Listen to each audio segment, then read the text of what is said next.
జమీందారు గారి పడవవాడు. చంద్రగిరి జమీందారుకు పడవ నడిపేవాడు కావలసి వచ్చాడు. ఆయనకు దగ్గరలో ఉన్న నదిలో సాయం వేళల్లో పడవ షికారు చేయడం అంటే చాలా ఇష్టం. నది కొండవారగా ఎన్నో మలుపులు తిరుగుతూ చాలా ఉధృతంగా ప్రవహించేది.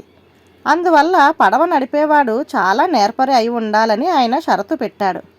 ఆయన చెప్పిన విధంగా దివాను చాలామందిని పరీక్షించి చివరకు పోలయ్య జాలయ్య అనే వాళ్లను జమీందారు దగ్గరకు తీసుకువచ్చి, అయ్యా, ఈ పోలయ్య పడవ నడపడంలో మంచి నేర్పరేగాక గజఈతగాడు.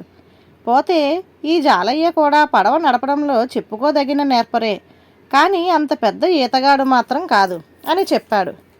జమీందారు ఆ ఇద్దరినీ రేపు రమ్మని చెప్పి వాళ్ళు వెళ్ళిపోగానే దివానుతో, ఆ జాలయ్యను రేపు రాగానే పనిలోకి తీసుకున్నట్టు చెప్పండి అన్నాడు. ఇందుకు దివాను ఆశ్చర్యపోతూ, అయ్యా, అదేమిటి, గజ ఈతగాడు పోలయ్యను కాదని అంతగా ఈతరాని ఆ జాలయ్యకు పని ఇద్దామంటున్నారు అన్నాడు. జమీందారు మందహాసం చేసి, పడవ నడపడంలో ఇద్దరూ నేర్పరులే, ఇక ఈతలో మాత్రం ఆ పోలయ్య ఘటికుడు. అలాంటి వాడు పడవ నడపడంలో తగినంత జాగ్రత్తగా ఉండడు.